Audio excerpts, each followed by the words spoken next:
Welcome to The Explainer.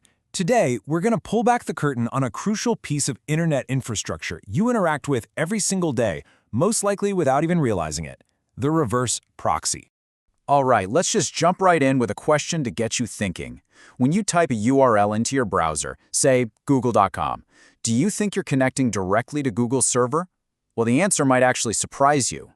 Yeah, most of the time the answer is no. You're actually talking to this thing, a reverse proxy. The easiest way to think about it is like a digital receptionist for the web server.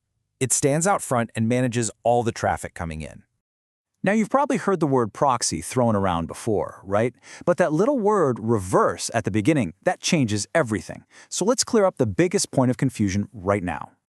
You see, a regular proxy, what we call a forward proxy, that works for you, the client. It hides your identity from the internet, maybe so you can browse a website that's blocked in your region. But a reverse proxy, it does the exact opposite. It works for the server, hiding its identity from you. So the flow looks something just like this. Your browser sends out a request. The reverse proxy, which is sitting right there at the edge of the network, it intercepts that request first. And only then does it decide which backend server to pass it along to. And this right here is the core concept. This really hits the nail on the head. The whole point is that the client, that's you, never communicates directly with the origin server, ever. Okay, so you might be thinking, why add this extra step? Why bother with a middleman? Well, it turns out this middleman has some serious superpowers. 3 of them, in fact, that pretty much every modern website absolutely relies on. Superpower number 1 is security. It's the shield. By hiding the server's real IP address, it makes it way harder for bad actors to launch a targeted attack, like those massive DDoS attacks that can just knock a site offline. It also becomes this one central spot to handle all that tricky SSL encryption, the padlock in your browser, and it can filter out nasty traffic before it even gets close to the important stuff. Next up, we've got performance and reliability. I mean, this thing is basically an accelerator. It can spread incoming traffic across a whole fleet of servers, we call that load balancing, so no single machine gets overwhelmed.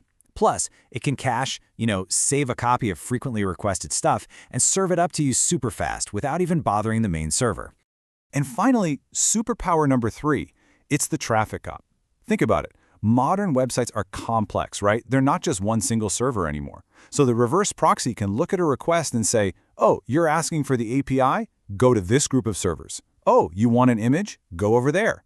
It keeps everything organized and makes complex systems feel simple to the outside world. So we just said load balancing, and that brings up a really common question, a bit of a tricky spot in the terminology. Is a reverse proxy just another fancy name for a load balancer? Seriously, this question comes up all the time. Are they the same thing? The answer is kinda, but not really. There's an important distinction here, so let's break it down and make it crystal clear. Okay, here's the deal. A reverse proxy is a really broad concept. It's just an intermediary for servers. A load balancer, on the other hand, has a very specific job: to spread out traffic. The key thing to get is that load balancing is just one of the jobs a reverse proxy can do. So, if there's one thing you remember, make it this: almost all load balancers are implemented as reverse proxies, but not all reverse proxies do load balancing. See the difference? Think of reverse proxy as the general tool, and load balancer as one specific, very popular way to use that tool. All right, so we've got the theory down. Now let's see how this all fits together out there in the real world. Let's talk about how these are actually used to build the websites and apps we use every day. Yeah, I'm willing to bet you've seen these names. Software like Nginx or Apache, specialized tools like HAProxy, and massive global services like Cloudflare. These are the giants. They are the reverse proxies that power a huge chunk of the internet. So in any serious production setup, where does this thing live? It's right at the front door. The reverse proxy is the public face of the entire application infrastructure. It's the only thing the outside world is even allowed to talk to. And a typical modern setup looks just like this.